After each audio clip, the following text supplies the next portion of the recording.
من الشیطان الرجیم من حمزہ ونفخہ ونفثہ۔ سورۃ البقرہ آیت نمبر 40۔ یا بنی اسرائیل، اے بنی اسرائیل، اسرائیل کی اولاد، اذکروا نعمتی، تم یاد کرو میری نعمتوں کو، التی انعمت علیکم، وہ جو میں نے تم پر انعام کی، وَأَوْفُوا بِعَهْدِي أُوفِ بِعَهْدِكُمْ، اور تم میرے وعدے کو پورا کرو میں تمہارے وعدے کو پورا کروں گا، وَإِيَّايَ فَارْهَبُونَ، اور صرف مجھ ہی سے تم ڈر جاؤ۔ یا بنی اسرائیل، اے اسرائیل کی اولاد، یہ انداز ابھارنے کے لیے اور احساس دلانے کے لیے ہے۔ جس طرح بندہ کسی کو کہتا ہے کہ فلاں آدمی کی اولاد، یعنی کہ اس کی بہادری کی طرف اشارہ ہوتا ہے یا اس کی نیکی تقوی کی طرف اشارہ ہوتا ہے۔ یہاں پر بنی اسرائیل کا لفظ بول کر اللہ تعالیٰ اس بات کی طرف اشارہ کر رہے ہیں کہ تم اس نیکی تقوی کو یاد کرو جو تمہارے باپ اسرائیل کے اندر تھا، اس تقوی کو اپنے اندر پیدا کرنے کی کوشش کرو۔ اسرائیل کون تھے؟ اسرائیل یعقوب علیہ السلام کا نام لقب ہے۔ اسرا کہتے ہیں عبد کو اور ایل اللہ کو۔ اسرائیل اس کا معنی ہے اللہ کا بندہ، تو یعقوب علیہ السلام کا یہ لقب تھا اسرائیل۔ اے بنی اسرائیل اذکروا، پیچھے اللہ تعالیٰ نے خطاب کیا تھا سارے لوگوں کو، اب یہاں پر ان لوگوں میں سے بنی اسرائیل کو خاص کیا جا رہا ہے کیونکہ مدینہ کے اندر ان کی تعداد بہت زیادہ تھی، تو بنی اسرائیل کو مخاطب کیا۔ اذکروا، تم یاد کرو، تم ذکر کرو، نعمتی، میری نعمتوں کو۔ اذکروا، تم یاد کرو، نعمتی، میری نعمتوں کو۔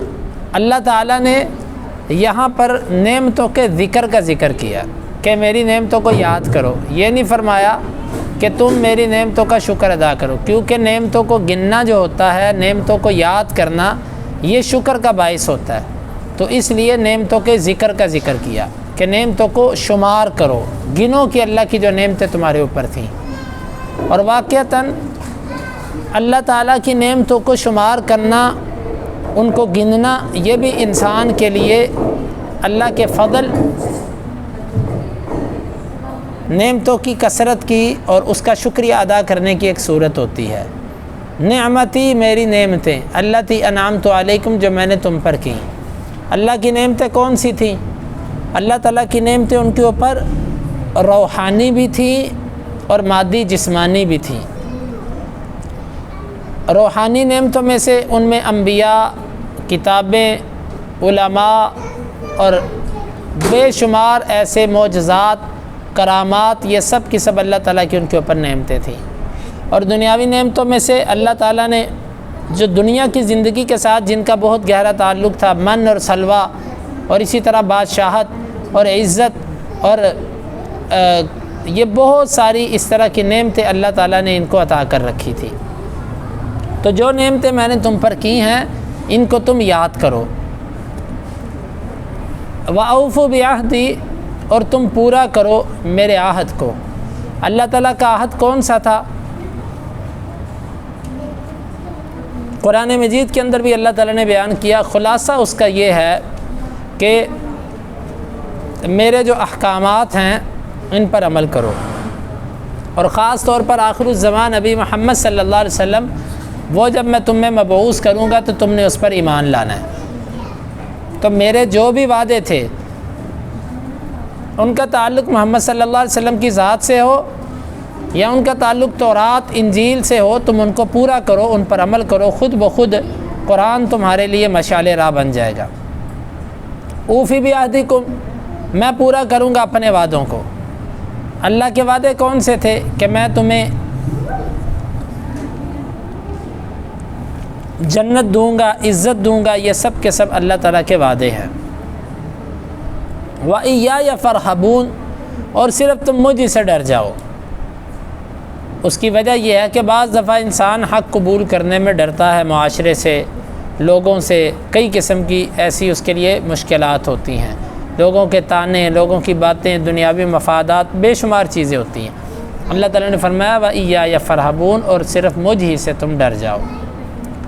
اس آیت مبارکہ میں اللہ تعالیٰ نے اپنی نعمتوں کو یاد کرنے کا حکم دیا۔ تو کبھی کبھار انسان کو ایسا بھی کرنا چاہیے کہ خلوت میں بیٹھ کے وہ شمار کرے واقعات اپنی زندگی کے، اللہ میں فلاں موقع پر تھا، تیری میرے اوپر فلاں نعمت ہوئی، میں فلاں مشکل میں تھا، اس سے تو نے مجھے نجات دی، مجھے فلاں چیز کی ضرورت تھی، تو نے اللہ مجھے میری وہ ضرورت پوری کی۔ تو یہ نعمتوں کو شمار کرنا یہ اللہ کے وعدوں کو پورا کرنے کا ایک سبب ہوتا ہے، کیونکہ اللہ تعالیٰ نے پہلے نعمت کا ذکر کیا، نعمت کا ذکر کرنے کے بعد فرمایا کہ میرے وعدوں کو پورا کرو، کیونکہ جو نعمتوں کو یاد رکھتا ہے وہ پھر جس نے نعمت کی ہوتی ہے اس کے وعدوں کو بھی پورا کرتا ہے۔ تو یہ مت سمجھیں کہ صرف یہ ایک نعمتوں کو یاد کرنا ہی ہے، بلکہ یاد کرنے سے ایفائے عہد کی توفیق ملتی ہے، وعدہ پورا کرنے کی توفیق ملتی ہے۔ وَآمِنُوا بِمَا أَنزَلْتُ مُصَدِّقًا لِمَا مَعَكُمْ، اور تم ایمان لاؤ اس چیز کے ساتھ جس کو میں نے اتارا، اس حال میں کہ وہ تصدیق کرنے والی ہے، لما اس چیز کی، معکم جو تمہارے ساتھ ہے۔ اس سے مراد قرآن مجید ہے۔ وَآمِنُوا بِمَا أَنزَلْتُ مُصَدِّقًا لِمَا، اس چیز پر ایمان لاؤ جو اس کی تصدیق کرنے والی ہے جو تمہارے پاس ہے۔ قرآن مجید نے ان کی کتابوں کی تصدیق کی۔ یہ تصدیق تقریباً 3 طریقوں سے بنتی ہے۔ پہلا طریقہ یہ کہ ان کی کتابوں کے اندر لکھا ہوا تھا کہ ایک آخری نبی آئے گا اور اس کے اوپر اللہ تعالیٰ آخری کتاب اتارے گا، تو قرآن نے آ کر اور محمد صلی اللہ علیہ وسلم نے آ کر تورات کی کہی ہوئی بات کو سچا کر دکھایا، کیونکہ اگر آپ نہ آتے اور کتاب نازل نہ ہوتی تو یقیناً تورات کی یہ کہی ہوئی بات غلط ہو جاتی۔ بات سمجھ آ رہی ہے؟ اگر اللہ تعالیٰ قرآن مجید نہ اتارتا، آخری نبی نہ اتارتا، تو تورات میں لکھا تھا آخری نبی آئے گا، آخری کتاب آئے گی، تو تورات کی کہی ہوئی بات کیا ہو جاتی؟ غلط ثابت ہو جاتی۔ تو گویا کہ قرآن نے آ کر، اللہ کے نبی صلی اللہ علیہ وسلم نے آ کر تورات کی کہی ہوئی بات کو ہی سچا کر دکھایا۔ جب انہوں نے تورات کی کہی ہوئی بات کو سچا کر دکھایا تو کم از کم تم تورات والے تو اس کی مخالفت نہ کرو، تمہیں تو شکر کرنا چاہیے کہ اس کتاب نے تمہاری کتاب کی جو اس نے آ کر تمہاری کہی ہوئی بات کو سچا کر دیا۔ دوسرا طریقہ وَآمِنُوا بِمَا أَنزَلْتُ مُصَدِّقًا لِمَا مَعَكُمْ، اس قرآن مجید کے اندر لکھا ہوا ہے کہ تورات اللہ کی کتاب تھی، انجیل اللہ کی کتاب تھی، زبور اللہ کی کتاب تھی، اور موسیٰ، داؤد اور عیسیٰ یہ سب کے سب اللہ کے نبی تھے۔ اگر یہ قرآن مجید یہ کہہ دیتا کہ تورات اللہ کی کتاب نہیں ہے، انجیل اللہ کی کتاب نہیں ہے، زبور اللہ کی کتاب نہیں ہے، اور موسیٰ، عیسیٰ، داؤد اللہ کے انبیاء نہیں ہیں، تو تمہاری کتاب کی تکذیب ہو جاتی۔ تو تمہیں تو شکر کرنا چاہیے اس کتاب نے تمہاری کتاب کی مخالفت نہیں کی، بلکہ اس کتاب نے تمہاری کتابوں کی تصدیق ہی کی ہے، اور اسی طرح تمہارے جو انبیاء آئے ان کی تصدیق کی ہے، تو یہ تو تمہاری تصدیق کرنے والی ہے، تو کم از کم تمہیں تو اس کی مخالفت نہیں کرنی چاہیے۔ سمجھ آئی بات؟ یہ دوسری صورت سمجھ آئی ہے آپ کو؟ دوسری صورت یہ ہے کہ قرآن مجید نے آ کر تمہاری کتاب اور تمہارے نبیوں کی تصدیق کی ہے کہ وہ واقعی اللہ کی کتابیں تھیں اور اللہ کے نبی تھے۔ اگر قرآن ان کی تکذیب کر دیتا تو پھر تو تم مخالفت کرتے، تو سمجھ بھی آتی کہ بھئی تم مخالفت اس لیے کر رہے ہو کہ قرآن نے ان کتابوں کی تکذیب کی ہے جن کو تم اللہ کی کتابیں سمجھتے تھے، لیکن قرآن تو ان کی تصدیق کر رہا ہے، اور تعجب ہے تم پر کہ قرآن ان کی تصدیق کر رہا ہے اور پھر بھی تم اس کی تکذیب کر رہے ہو۔ بات سمجھ آئی؟ جی۔ تیسری صورت تصدیق کی یہ بنتی ہے کہ قرآن مجید نے توحید کے متعلق جتنے تورات، انجیل، زبور کے اندر باتیں لکھی تھیں ان سب کی تصدیق کی ہے، صرف اور صرف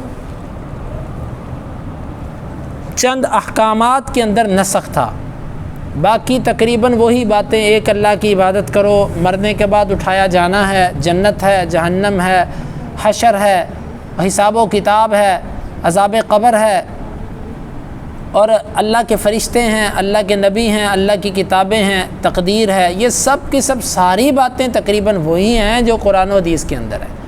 صرف اور صرف چند احکامات کا فرق ہے، نماز کے طریقے کا، روزے کے طریقے کا، زکوٰۃ کے مسائل ہیں، حج ہے، یہ چند مسائل ہیں جس میں فرق آ رہا ہے، باقی تو ساری باتیں یکجا ہیں۔ تو اس اعتبار سے کہا کہ یہ تصدیق کرنے والی ہے، جو مرکزی باب تھا توحید، اس کی تصدیق کرنے والی ہے۔ وَآمِنُوا بِمَا أَنزَلْتُ مُصَدِّقًا لِمَا مَعَكُمْ، اور تم ایمان لاؤ اس چیز کے ساتھ جس کو میں نے اتارا، اس حال میں کہ وہ تصدیق کرنے والی ہے اس کتاب کی جو تمہارے پاس ہے۔ یہ انداز اللہ تعالیٰ نے اختیار کیا کسی کو احساس دلانے کے لیے، جس طرح بندہ کسی کو کہتا ہے کہ یار تو تھوڑا سا عقل سے کام لے، وہ جو بات کہہ رہا ہے وہ تیری مخالفت کی نہیں کہہ رہا، وہ تو تیری تائید کر رہا ہے اور تو اس کی بھی مخالفت کر رہا ہے۔ یہودیوں عیسائیوں تمہاری مخالفت کی سمجھ نہیں آتی، مشرکین مکہ مخالفت کرتے تھے تو چلو یہ بات تھی کہ جی یہ نبی تو ان کے معبودوں کو جھوٹا کہتا ہے، کیونکہ انہوں نے جو خود ساختہ معبود بنائے تھے ان کا یہ رد کرتا ہے، تو تمہیں کیا مسئلہ ہے، یہ تو تمہارے نبیوں کو بھی سچا کہتی ہے کتاب، تمہاری کتابوں کو بھی سچا کہتی ہے، جو اس میں لکھا ہے وہ بھی ٹھیک کہتی ہے، تمہاری مخالفت کی کیا صورت ہے؟ یہ انداز ہے۔ وَلَا تَكُونُوا أَوَّلَ كَافِرٍ بِهِ، اور تم اس کے پہلے کافر نہ بنو۔ بِهِ ضمیر یہ قرآن مجید کی طرف لوٹ رہی ہے، اور ایک قول کے مطابق محمد صلی اللہ علیہ وسلم کی طرف، جس طرف بھی لے جائیں صورتحال ایک ہی بنتی ہے۔ اور تم اس کے پہلے کافر نہ بنو۔ سوال یہ پیدا ہوتا ہے کہ یہ خطاب کیا جا رہا ہے یہود کو، یہود تھے مدینے میں، مدینے آنے سے پہلے مکہ والے اس کی تکذیب کر چکے تھے، تو پہلے کافر تو مکہ والے ہوئے، یہودی تو نہ ہوئے، تو اس کا جواب یہ ہے کہ اہل کتاب میں سے پہلے کافر نہ بنو۔ یہودی جو مشرکین مکہ جو تھے وہ جاہل تھے، لا علم تھے، امی تھے، تو تم اہل کتاب ہو، تمہارے پاس علم ہے، تو تم اہل کتاب میں سے پہلے کافر نہ بنو۔ اور ویسے بھی ایک طریقہ ہوتا ہے کہ جس کو پتہ نہیں ہوتا نا، اس کی مخالفت اور موافقت کا اعتبار نہیں کیا جاتا، بندہ کہتا ہے یار اس کی کیا حیثیت ہے، اصل اعتبار تو اس کو ہے کہ جس کی کوئی حیثیت ہوتی ہے۔ تو قریش کے جو لوگ تھے، جاہل جو تھے، اسلام لانے سے پہلے جو کافر تھے، ان کی تو حیثیت کوئی نہیں تھی، کیونکہ ان کے پاس علم نہیں تھا، اصل حیثیت تو تھی یہودیت کی اور عیسائیت کی۔ تو اے یہودیت تم ہی پہلے کافر بن رہے ہو اس کا انکار کر کے، یا دوسرے اعتبار سے وَلَا تَكُونُوا أَوَّلَ كَافِرٍ بِهِ، تم پہلے کافر نہ بنو، یعنی تمہارے بعد تمہاری نسلوں میں سے جتنے لوگ آئیں گے، یہودی نسلوں میں سے پہلے کافر تم ہو، کیونکہ سب سے پہلے یہ تم پر آیا۔ اب تمہارے بچے جتنے یہودیت پر قائم رہیں گے، کفر پر قائم رہیں گے، ان سب کا گناہ تمہارے کندھوں پر ہے، کیونکہ سب سے پہلے کفر تم نے کیا اور وہ تمہارے نقش قدم پر ہے۔ اور آج ایسے ہی ہو رہا ہے، آج تک جتنے چلے آ رہے ہیں یہ سب کے سب انہی کے کندھوں پر بھی گناہ ہے اور ان پر بھی ہے۔ وَلَا تَشْتَرُوا بِآيَاتِ ثَمَنًا قَلِيلًا، اور میری آیتوں کو نہ بیچو تھوڑی قیمت میں۔ آیتوں کو بیچنے سے مراد اہل علم نے کئی معنی لیے ہیں۔ پہلا معنی آیتوں کو بیچنے سے مراد ہے کہ حق کو نہ چھپاؤ، آیات کی صحیح تفسیر اور آیات کا صحیح معنی دنیاوی مفادات کی خاطر تم نہ چھپاؤ۔ بات سمجھ آ گئی؟ یعنی محمد صلی اللہ علیہ وسلم کی صفات اور علامات جن تمہاری آیات کے اندر بیان ہوئی ہیں، اللہ کے لیے ان کو چھپاؤ نہیں، ان کو واضح طور پر بیان کر دو۔ دوسرا معنی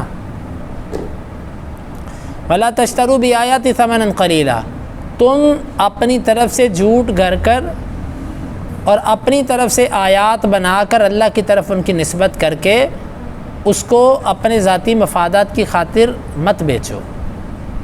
اپنی طرف سے تم ایک آیت بناتے ہو اور پھر اس کو اللہ کی طرف منسوب کرتے ہو اور اس سے دنیا کا فائدہ لیتے ہو، یہ کام نہ کرو۔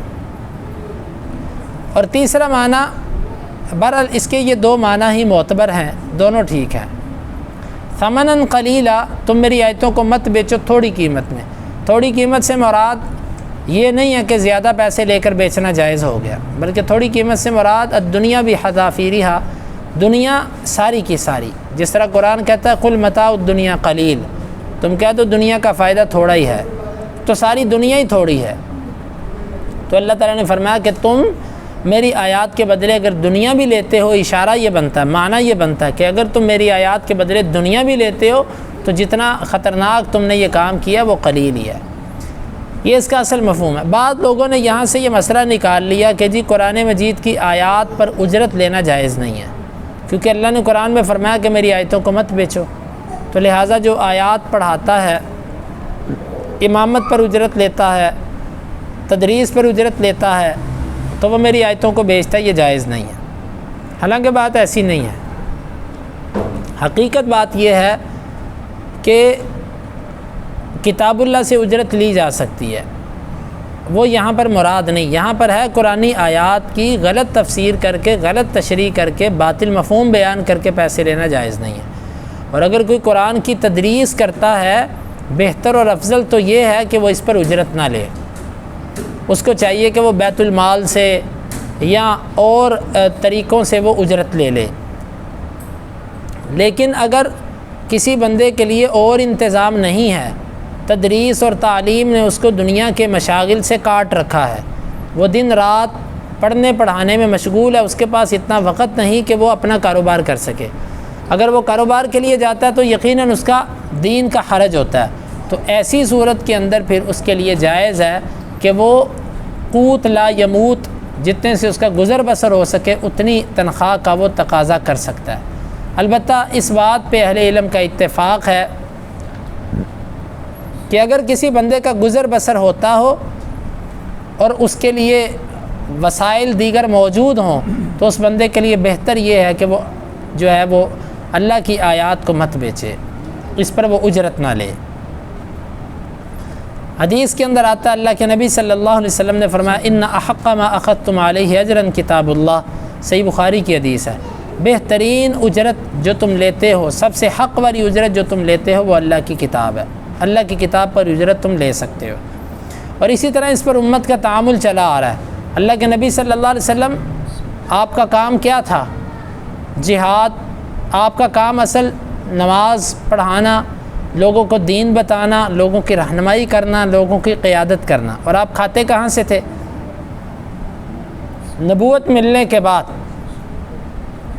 خاص طور پر مدنی زندگی میں آپ کا جو گزر بسر تھا وہ جہاد پر تھا۔ جہاد کرتے تھے، اس سے جو اللہ تعالیٰ مال غنیمت دیتا تھا اسی سے ہی آپ کا گزر بسر ہوتا تھا، یہی آپ کا کاروبار تھا، جہاد کرنا۔ تو اللہ کے نبی صلی اللہ علیہ وسلم نے جو ساری زندگی لیا وہ کہاں سے لیا؟ جہاد سے، بیت المال سے۔ تو گویا کہ یہ بھی ایک عوض تھا دین کی خدمت کا۔ آپ کے بعد ابو بکر صدیق، ان کی تنخواہ مقرر کی گئی بیت المال سے۔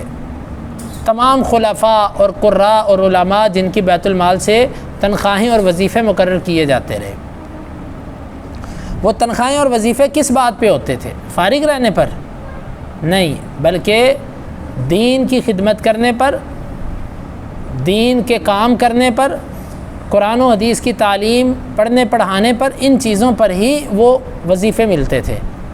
تو آج کل جو لوگ کہتے ہیں کہ جی یہ بالکل جائز نہیں ہے، اور وہ کفر کے فتوے تک لگاتے ہیں، اور ایسے لوگوں کے پیچھے وہ نماز پڑھنے کے لیے قائل نہیں ہوتے کہ جو تنخواہ لیتے ہیں، یہ ان لوگوں کی لا علمی ہے، کم علمی ہے۔ اللہ تعالیٰ ان کی اور ہماری اصلاح فرمائے۔ اصل بات یہ ہے کہ تمام امت کے اندر یہ سلسلہ تواتر سے چلا آتا رہا ہے، لیکن ان کی اس طرف توجہ نہیں جاتی، وہ صرف مسجد سے تنخواہ لینے کو کہتے ہیں جی یہ غلط ہے۔ اگر حکومت تنخواہ دے تو کہتے ہیں ٹھیک ہے۔ بھئی سوال یہ پیدا ہوتا ہے حکومت کس بات پہ دیتی ہے؟ حکومت بھی تو کتاب اللہ کی خدمت پر تنخواہ دے رہی ہے آپ کو، تو عوض تو آپ اسی کا لے رہے ہو، چاہے حکومت سے لو چاہے آپ مسجد سے لو، تو بات تو ایک بنتی ہے۔ یہی مسئلہ فقہ حنفی کے اندر تھا۔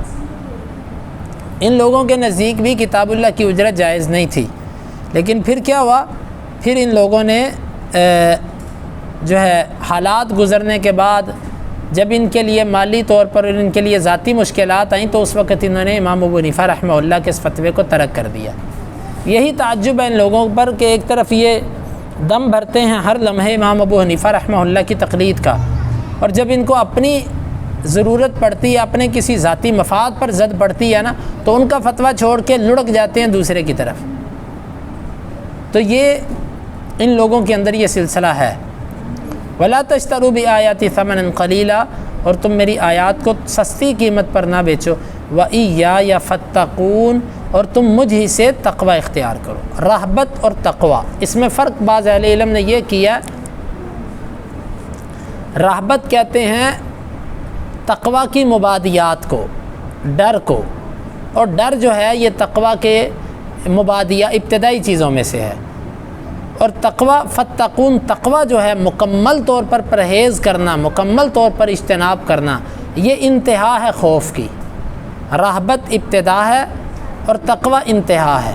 پیچھے عوام الناس کو خطاب تھا تو فرمایا فرحبون، جس میں علماء، اور پیچھے والی آیت میں علماء اور عام لوگ سب شریک تھے، ان کے لیے رہبت کا لفظ استعمال کیا۔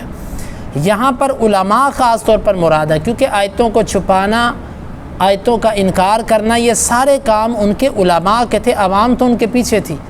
تو یہاں پر تقوی کا لفظ استعمال کیا جو بلیغ ہے خوف کے اندر، کہ تم علماء ہو، تم خاص طور پہ اللہ کا ڈر اپنے اندر پیدا کرو۔ وَلَا تَلْبِسُوا الْحَقَّ بِالْبَاطِلِ،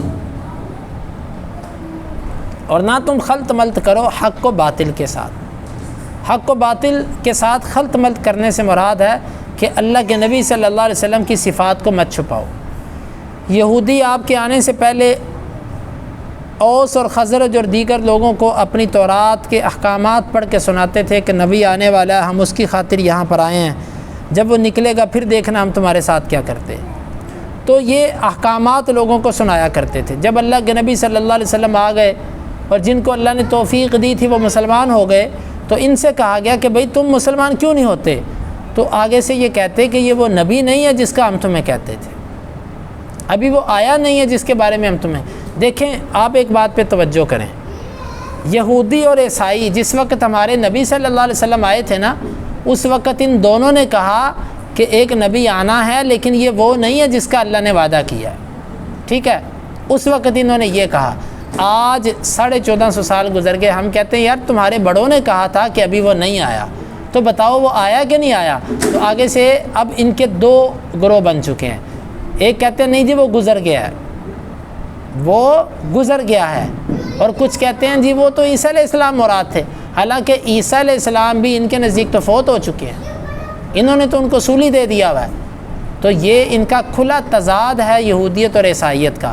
اس وقت کہتے تھے کہ ابھی نہیں آیا، اور آج کہتے ہیں کہ جی وہ گزر گیا ہے۔ وَلَا تَلْبِسُوا الْحَقَّ بِالْبَاطِلِ، حق کو باطل سے خلط ملط نہ کرو، یعنی اللہ کے نبی صلی اللہ علیہ وسلم کے بارے میں، قرآن کے بارے میں جو تمہاری کتاب میں پیشین گوئی ہے اس کو خراب مت کرو، یعنی حق کو سچ کو جھوٹ کے ساتھ نہ ملاؤ، سنت کو بدعت کے ساتھ نہ ملاؤ، اور عقیدہ توحید کو شرک کے ساتھ نہ ملاؤ، یہ سب کی سب چیزیں اس میں شامل ہیں۔ یہ خطاب اگرچہ اہل کتاب کو ہے لیکن اس میں تمام لوگ مراد ہیں۔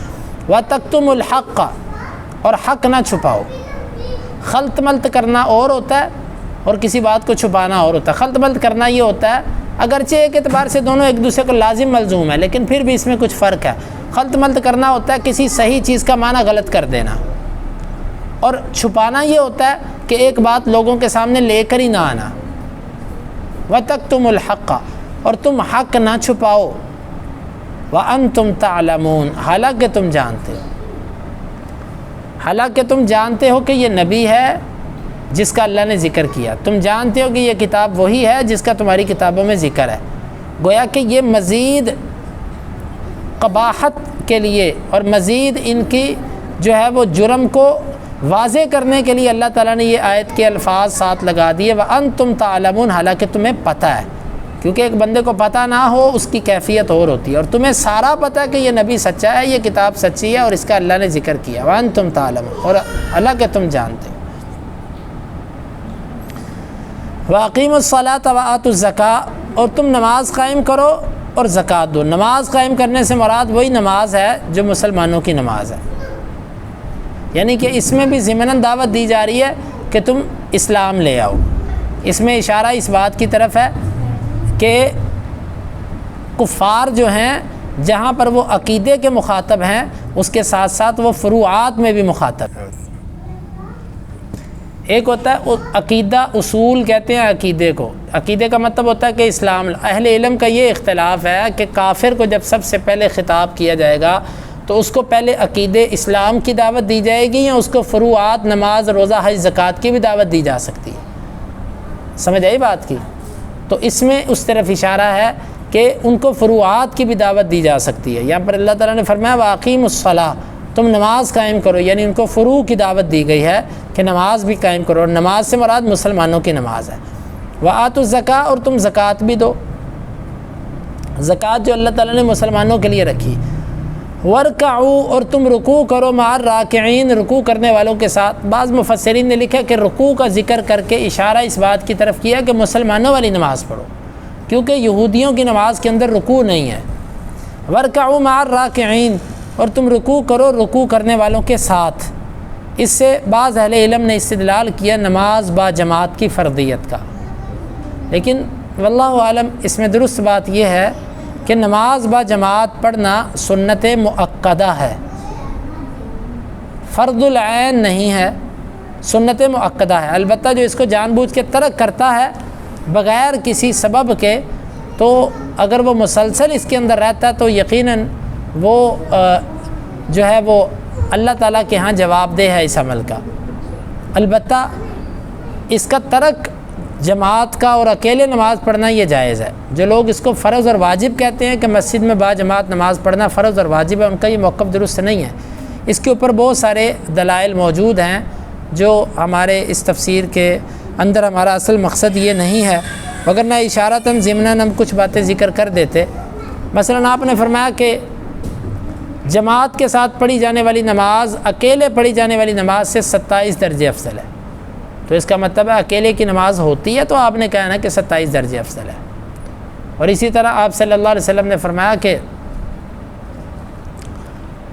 وہ نماز کہ جو انسان اکیلے پڑھتا ہے اور وہ نماز جو انسان جماعت کے ساتھ ساتھیوں کے ساتھ مل کے پڑھتا ہے، اور جتنے زیادہ ساتھی ہوتے ہیں انسان شیطان کے شر سے اتنا زیادہ دور ہوتا ہے، جتنی زیادہ جماعت اتنا زیادہ شیطان کے وسوسے اور اس کے حملوں سے انسان دور رہتا ہے۔ اور بھی اس پر دلائل ہیں جو یہ بتاتے ہیں کہ نماز با جماعت سنت مؤکدہ ہے، فرض نہیں ہے۔ وَارْکَعُوا مع الراکعین، اور تم رکوع کرو رکوع کرنے والوں کے ساتھ۔ اس میں بھی ضمناً ان کو اسلام کی دعوت دی جا رہی ہے۔ اَتَأْمُرُونَ النَّاسَ بِالْبِرِّ، کیا تم حکم دیتے ہو لوگوں کو نیکی کا، وَتَنْسَوْنَ أَنفُسَكُمْ، اور تم بھول جاتے ہو اپنے آپ کو۔ نیکی کا حکم دیتے ہو، اس سے مراد کیا ہے؟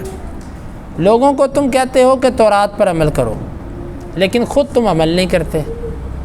دوسرا معنی، لوگوں کو تم نیکی کا حکم دیتے ہو، یعنی کہ ان سے کہتے ہو، کیونکہ یہ جو یہود تھے نا، ان کے بعض لوگ ایسے تھے کہ جب ان سے پوچھا جاتا کہ کیا یہ نبی وہی ہے تو وہ تسلیم کر جاتے تھے بعض دفعہ کہ ہاں یہ ہے وہی، لیکن پھر ایمان نہیں لاتے تھے۔ جس طرح کہ حدیث کے اندر آتا ہے، ابو داود کی روایت ہے، اللہ کے نبی صلی اللہ علیہ وسلم ایک یہودی بچے کی عیادت کے لیے گئے، تو آپ نے اس بچے کی عیادت کی اور آپ نے اس بچے سے کہا کہ اسلام لے آؤ۔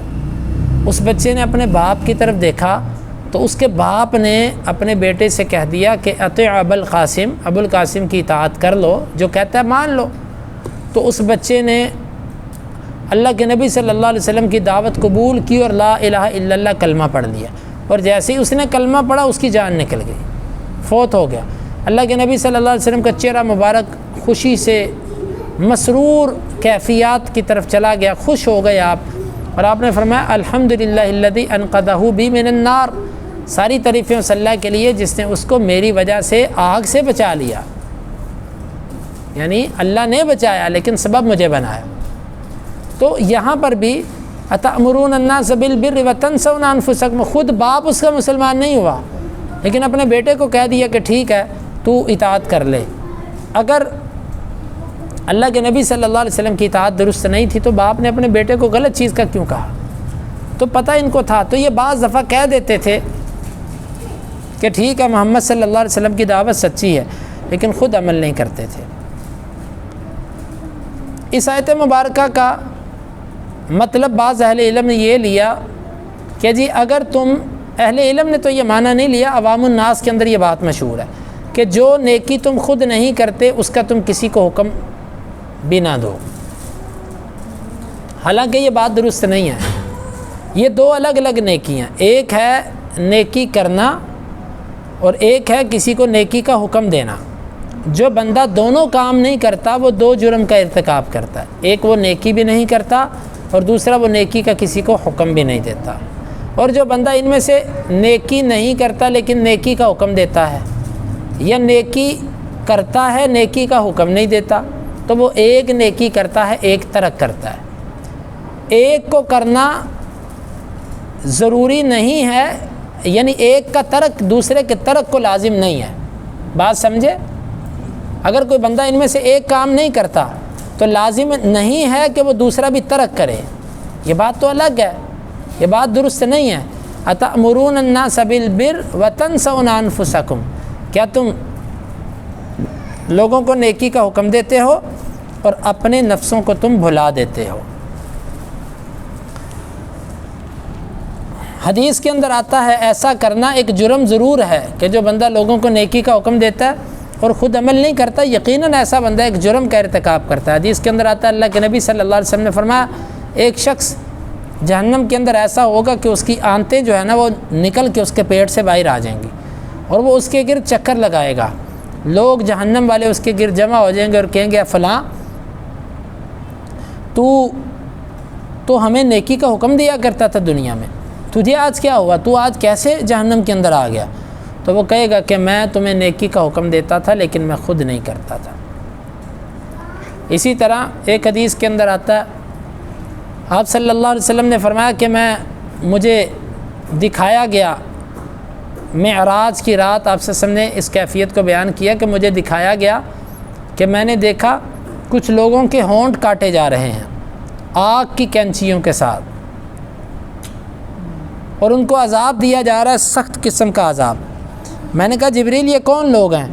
کہا کہ اللہ کے رسول صلی اللہ علیہ وسلم یہ آپ کی امت کے واعظین ہیں جو لوگوں کو نیکی کا حکم دیتے تھے لیکن خود نہیں کرتے تھے۔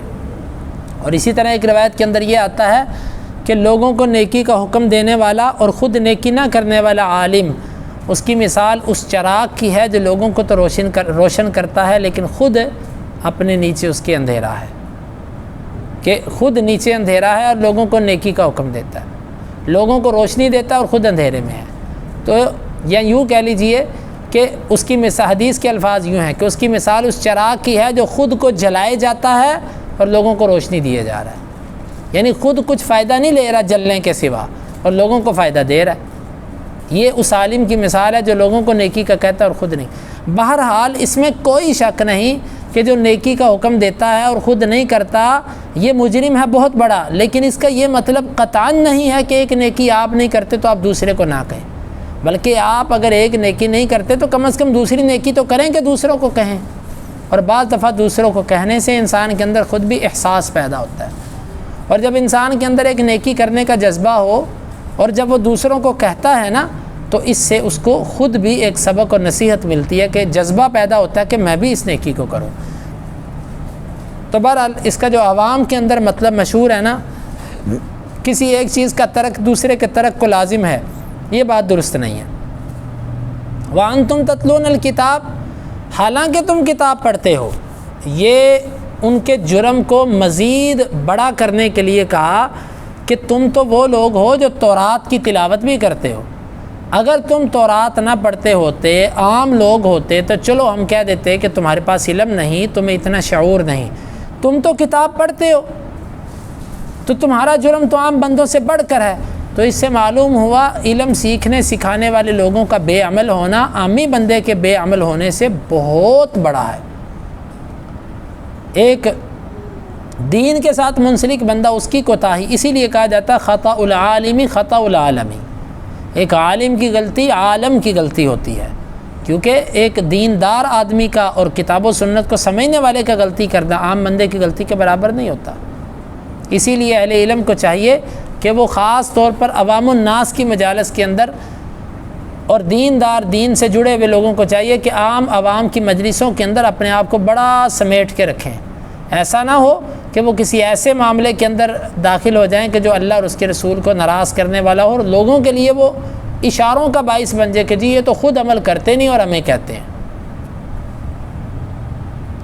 افلا تعقلون، اس میں بعض مفسرین نے یہ بات لکھی ہے کہ اللہ تعالیٰ نے کہا ہے کہ کیا تم عقل نہیں کرتے، یعنی تم کتاب پڑھتے ہو، اگر تم کتاب نہ بھی پڑھتے ہوتے تو ایک نیکی کسی کو کہنا اور خود نہ کرنا یہ تو عقل سے بعید ہے، اس کے کبھی ہونے کے لیے عقل ہی کافی تھی، لیکن تم تو عقل کے ساتھ ساتھ کتاب کا بھی علم رکھتے ہو، گویا کہ تمہارے پاس دو چیزیں جمع ہو چکی ہیں، ایک عقل اور ایک علم، اور اس کے باوجود تم ایسا کرتے ہو کہ لوگوں کو کہتے ہو اور خود عمل نہیں کرتے۔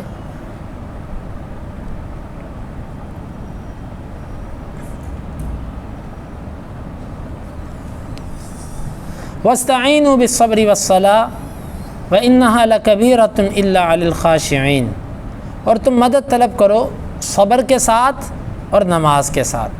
وَإِنَّهَا لَكَبِيرَةٌ إِلَّا عَلَى الْخَاشِعِينَ، اور بے شک یہ البتہ بہت بڑی ہے مگر خشوع و خضوع اختیار کرنے والوں پر۔ الَّذِينَ يَظُنُّونَ أَنَّهُمْ مُلَاقُو رَبِّهِمْ، وہ لوگ جو یہ یقین رکھتے ہیں کہ وہ اپنے رب سے ملنے والے ہیں۔ وَأَنَّهُمْ إِلَيْهِ رَاجِعُونَ، اور بے شک وہ اپنے رب ہی کی طرف لوٹ کر جانے والے ہیں۔ یہاں سے انشاءاللہ ہم ان آیات کی تفسیر کل کے درس میں پڑھیں گے۔